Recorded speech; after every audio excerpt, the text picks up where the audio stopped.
اعوذ باللہ من الشیطان الرجیم بسم اللہ الرحمن الرحیم الصلاۃ والسلام علیک یا سیدی یا رسول اللہ وعلی آلک و اصحابک یا سیدی یا حبیب اللہ۔ انتہائی واجب الاحترام محترم خواتین و حضرات، تاجدار کائنات نبی کریم رؤوف الرحیم صلی اللہ علیہ وآلہ وسلم کی بابرکت سیرت طیبہ کا ذکر خیر نجمن آپ کے سامنے عرض کرنے کی سعادت حاصل ہو رہی ہے۔ واجب الاحترام اپنے چینل کے پچھلے پروگرام کے اندر صلح حدیبیہ کا کچھ حصہ یا مقام حدیبیہ پہ جو کچھ ہوا کچھ حصہ آپ کے سامنے عرض کیا، اس سے آگے کا آج کچھ عرض کرنے کی سعادت حاصل ہوتی ہے۔ محترم خواتین و حضرات، جب تاجدار کائنات صلی اللہ علیہ وآلہ وسلم نے حدیبیہ کے مقام پر آپ صلی اللہ علیہ وسلم نے پڑاؤ کیا تو آپ صلی اللہ علیہ وسلم نے حضرت امیر المومنین سیدنا عثمان غنی ذو النورین رضی اللہ تعالی عنہ کو بطور سفیر مکہ المکرمہ بھیجا کہ آپ جا کے ان سے بات چیت کریں کہ ہم جنگ کے لیے نہیں آئے بلکہ ہم تو حرم شریف کی زیارت کے لیے حاضر ہونے آئے ہیں اور عمرے کے ارادے سے آئے ہیں۔ چنانچہ سیدنا عثمان غنی ذو النورین رضی اللہ تعالی عنہ آپ مکہ المکرمہ تشریف لے جاتے ہیں اور آپ ان سے بات چیت کرتے ہیں۔ قریش مکہ آپ کو یہ کہتے ہیں، عثمان آپ آگے ہیں، آپ ہمارے مہمان ہیں، آپ بیت اللہ کا طواف بھی کر سکتے ہیں اور آپ عمرہ بھی کر سکتے ہیں، لیکن نبی کریم صلی اللہ علیہ وآلہ وسلم کو اس سال اور دیگر صحابہ کرام رضوان اللہ مجمعین کی جماعت کو اس سال عمرہ کرنے کی اجازت ہم نہیں دے سکتے۔ چنانچہ حضرت سیدنا عثمان غنی ذو النورین رضی اللہ تعالی عنہ ادھر گفت و شنید فرما رہے تھے، کچھ دیر ہو گئی آپ کو کسی نے افواہ پھیلا دی کہ سیدنا عثمان غنی ذو النورین رضی اللہ تعالی عنہ آپ کو شہید کر دیا گیا ہے۔ ادھر صحابہ کرام رضوان اللہ علیہ مجمعین کی مقدس جماعت یہ سوچ رہی تھی عثمان کتنے خوش نصیب ہیں کہ وہ بیت اللہ کا طواف کر رہے ہوں گے، آب زمزم کا جام نوش جاں کر رہے ہوں گے اور عمرہ کی جو ہے وہ عبادات کر رہے ہوں گے اور احرام سے وہ آزاد ہو گئے ہوں گے۔ یہ خیالات جب تاجدار کائنات صلی اللہ علیہ وآلہ وسلم تک پہنچے تو آقا کریم علیہ الصلوۃ والسلام نے ارشاد فرمایا کہ ہرگز عثمان رضی اللہ تعالی عنہ نے طواف کعبہ نہیں کیا ہوگا۔ چنانچہ جب حضرت عثمان غنی رضی اللہ تعالیٰ عنہ واپس تشریف لائے تو آپ نے فرمایا کہ وہ ایسے ہی تھا کہ جیسا تاجدار کائنات صلی اللہ علیہ وسلم نے ارشاد فرمایا تھا۔ حضرت عثمان غنی ذو النورین رضی اللہ تعالی عنہ نے آپ نے طواف بیت اللہ نہ کیا اور نہ ہی آپ نے عمرہ ادا کیا، اور فرمایا جب تک رسول اللہ صلی اللہ علیہ وسلم بیت اللہ کا طواف نہیں کر لیتے اس وقت تک عثمان بھی جو ہے بیت اللہ کا طواف نہیں کرے گا۔ سبحان اللہ، اللہ اکبر کبیرہ۔ اس لیے اعلیٰ حضرت نے فرمایا کہ ثابت ہوا جملہ فرائض فروع ہیں، اصل الاصول بندگی اس تاجور کی ہے۔ محترم خواتین و حضرات، جب افواہ پھیلی کہ سیدنا عثمان غنی ذو النورین رضی اللہ تعالیٰ کو شہید کر دیا گیا ہے، آقا کریم علیہ الصلوۃ والتسلیم نے اپنے کم و بیش 1500 صحابہ کرام رضوان اللہ علیہ مجمعین کی مقدس نورانی جماعت سے، جسٹس پیر کرم شاہ الحضری رحمۃ اللہ علیہ لکھتے ہیں کہ یہ 1400 اور 1500 کے درمیان جو ہے یہ تعداد تھی۔ اس لیے میں عرض کر رہا ہوں کم و بیش 1500 1400 صحابہ کرام رضوان اللہ مجمعین کی مقدس جماعت تھی۔ تو حضور علیہ الصلوۃ والسلام نے ان سے بیعت لی کہ اگر سیدنا عثمان غنی ذو النورین رضی اللہ تعالی عنہ کو شہید کر دیا ہوگا تو ہم ضرور جو ہے اس کا بدلہ لیں گے۔ چنانچہ تمام صحابہ کرام رضوان اللہ علیہ مجمعین کی مقدس جماعت نے حضور اقدس نور مجسم شفیع اعظم صلی اللہ علیہ وآلہ وسلم کے بائیں ہاتھ کے اوپر ہاتھ رکھا اور آپ سے جو ہے وہ بیعت کی۔ جب سب نے ہاتھ رکھ دیا تو آقا کریم علیہ الصلوۃ والتسلیم نے اپنا دایاں ہاتھ نکالا اور دایاں ہاتھ نکال کے سب سے اوپر رکھ دیا اور فرمایا یہ عثمان کا ہاتھ ہے۔ سبحان اللہ، اللہ اکبر کبیرہ۔ تو اپنے دائیں ہاتھ کو اللہ پاک کے محبوب صلی اللہ علیہ وسلم نے عثمان کا ہاتھ قرار دیا اور حضور کے ہاتھ کو اللہ نے اپنا ہاتھ قرار دیا۔ چنانچہ قرآن مجید 26ویں پارہ سورہ فتح کے اندر فرمایا ید اللہ فوق ایدیہم، محبوب ان لوگوں کے ہاتھوں کے اوپر آپ کا ہاتھ نہیں، اصل میں دست خدا ہے، جیسا کہ اس کی شان ہے۔ تو فرمایا ید اللہ فوق ایدیہم، تو دست مصطفیٰ کو اللہ رب العزت نے دست خدا قرار دیا۔ سبحان اللہ، اللہ اکبر کبیرہ۔ محترم خواتین و حضرات، یہاں پہ ایک اعتراض کا جواب بھی آپ سماعت کر لیں۔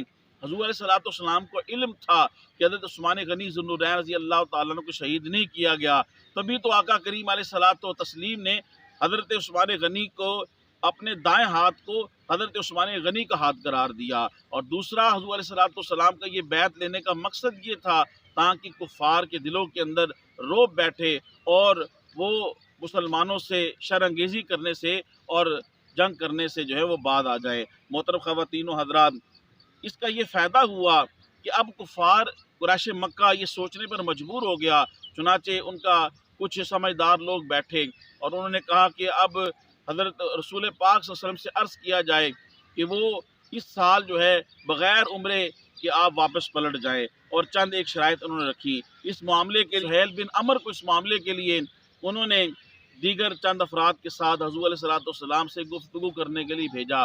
چنانچہ سہیل بن عمر جب حضور علیہ السلام کے پاس پہنچے تو آقا کریم علیہ السلام نے جب سہیل کو دیکھا تو صحابہ کرام رضوان اللہ علیہم اجمعین کو فرمایا، لو سہیل آگے ہیں، اب معاملہ سہل ہو جائے گا۔ سہیل کا معنی ہوتا ہے آسانی، تو حضور نے فرمایا اب سہیل آگے ہے، معاملہ سہل ہو جائے گا۔ چنانچہ جب معاملہ لکھنے کے لیے بیٹھے تو حضور علیہ السلام نے ارشاد فرمایا، علی لکھو بسم اللہ الرحمن الرحیم۔ سہیل بن عمر نے کہا ہم رحمان کو نہیں جانتے، تو حضور نے فرمایا خالی بسم اللہ ہی لکھ دو۔ پھر حضور علیہ السلام نے فرمایا لکھو کہ سہیل بن عمر اور محمد رسول اللہ صلی اللہ علیہ وسلم کے درمیان یہ معاہدہ ہوا۔ تو سہیل بن عمر نے کہا ہم رسول اللہ کو بھی نہیں مانتے، آپ محمد بن عبداللہ لکھیں۔ چنانچہ حضور علیہ السلام نے حضرت علی کو فرمایا کہ آپ رسول اللہ کاٹ دیں۔ حضرت علی شیر خدا رضی اللہ تعالی عنہ، آپ نے کہا یا رسول اللہ یہ میرے میں ہمت نہیں کہ آپ کا نام نامی اس میں گرامی کاٹ دوں، تو خود تاجدار کائنات صلی اللہ علیہ وسلم نے رسول اللہ کو کاٹ کے محمد بن عبداللہ جو ہے لکھنے کا حکم ارشاد فرمایا۔ واجب الاحترام، یہ جو انکار تھا یہ حضور علیہ السلام کے ساتھ شدت کے ساتھ جو قلبی محبت تھی یہ اس کا اظہار تھا، اس کا بے ادبی یا گستاخی سے کوئی تعلق نہیں ہے۔ محترم خواتین و حضرات، اسی طریقے سے اس معاہدے کی جو شکیں تھیں وہ بنیادی چند ایک شکیں جو تھیں اس کا مفہوم میں آپ کے سامنے عرض کر دیتا ہوں۔ محترم خواتین و حضرات، اس معاہدے کی جو شک تھی اس میں سے ایک یہ تھی کہ 10 سال تک فریقین آپس میں جنگ نہیں کریں گے۔ دوسری شک یہ تھی کہ فریقین دست درازی نہیں کریں گے۔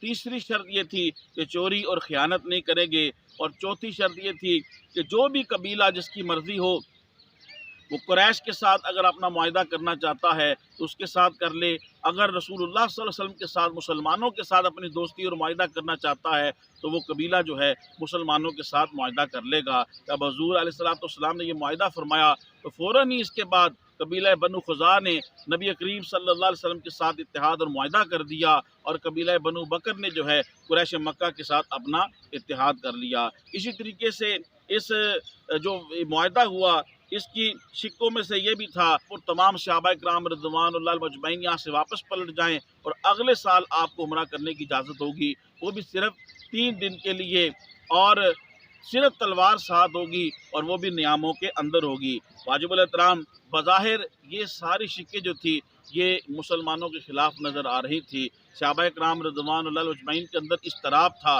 حضرت سیدنا عمر فاروق رضی اللہ عنہ کی کیفیت جو ہے وہ اضطرابی کیفیت بہت ہی زیادہ تھی۔ چنانچہ رسول پاک صلی اللہ علیہ وسلم کے پاس تشریف لائے، حاضر ہوئے، اور جو گفتگو فرمائی اس کا خلاصہ میں آپ کے سامنے عرض کرتا ہوں۔ عرض کہ یا رسول اللہ کیا آپ اللہ کے سچے رسول نہیں؟ حضور علیہ السلام نے ارشاد فرمایا ہاں میں اللہ کا سچا رسول ہوں۔ پھر سیدنا عمر بن خطاب رضی اللہ تعالیٰ عنہ نے عرض کیا یا رسول اللہ صلی اللہ علیہ وسلم کیا ہمارے مقتول جنتی اور ان کے مقتول جہنمی نہیں؟ حضور علیہ السلام نے فرمایا ایسا ہی ہے۔ حضور علیہ السلام نے فرمایا کیا ہم حق پر اور کفار باطل پہ نہیں؟ حضور علیہ السلام نے ارشاد فرمایا ہاں ہم حق پہ ہیں اور کفار باطل پہ ہے۔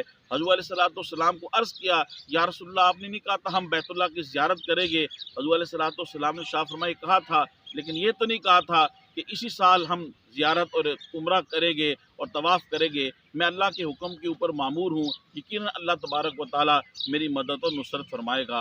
واجب الاحترام اس قسم کی گفتگو حضرت امیر المومنین عمر بن خطاب رضی اللہ تعالیٰ عنہ کی حضور علیہ السلام کے ساتھ ہوئی، تو یہ اصل میں عمر فاروق رضی اللہ تعالیٰ عنہ کی اسلام کے ساتھ اور حضور علیہ السلام کے ساتھ جو ہے وہ قلبی محبت کا اظہار تھا۔ آپ نے یہی گفتگو سیدنا ابوبکر صدیق رضی اللہ تعالیٰ عنہ سے آ کے عرض کی، تقریباً ہو بہو وہی سوالات اور وہی جوابات جو ہے وہ حضرت سیدنا عمر بن خطاب رضی اللہ تعالیٰ عنہ اور سیدنا ابوبکر رضی اللہ تعالیٰ عنہ کے درمیان ہوئے۔ محترم خواتین و حضرات، پھر وقت نے دیکھا کہ ان قریب اس معاہدے کے ثمرات جب ظاہر ہونا شروع ہوئے تو سیدنا عمر بن خطاب رضی اللہ تعالیٰ عنہ آپ فرماتے ہیں کہ میں نے یہ جو گفتگو حضور علیہ السلام سے کی تھی، مجھے اس کے اوپر بڑا دکھ رہا اور میں نمازیں پڑھتا رہا، صدقے دیتا رہا، نوافل کرتا رہا، یہاں تک کہ مجھے اطمینان نصیب ہو گیا کہ اللہ تبارک و تعالیٰ نے مجھے اس بات سے جو ہے وہ اللہ تبارک و تعالیٰ نے میرے اوپر رحم فرما دیا ہے اور اللہ تبارک و تعالیٰ نے مجھے معاف کر دیا ہے۔ محترم خواتین و حضرات، سیرت النبی صلی اللہ علیہ وسلم کی اس پہلو کو تبلیغ دین کی نیت سے زیادہ سے زیادہ لوگوں تک پہنچانے کے لیے میری اس ویڈیو کو شیئر کریں، میرے یوٹیوب اسلامک چینل کو آپ سبسکرائب فرمائیں، یوٹیوب پہ کمنٹس کریں، لائک کریں۔ اللہ پاک آپ کو جزائے خیر دے۔ السلام علیکم ورحمۃ اللہ وبرکاتہ۔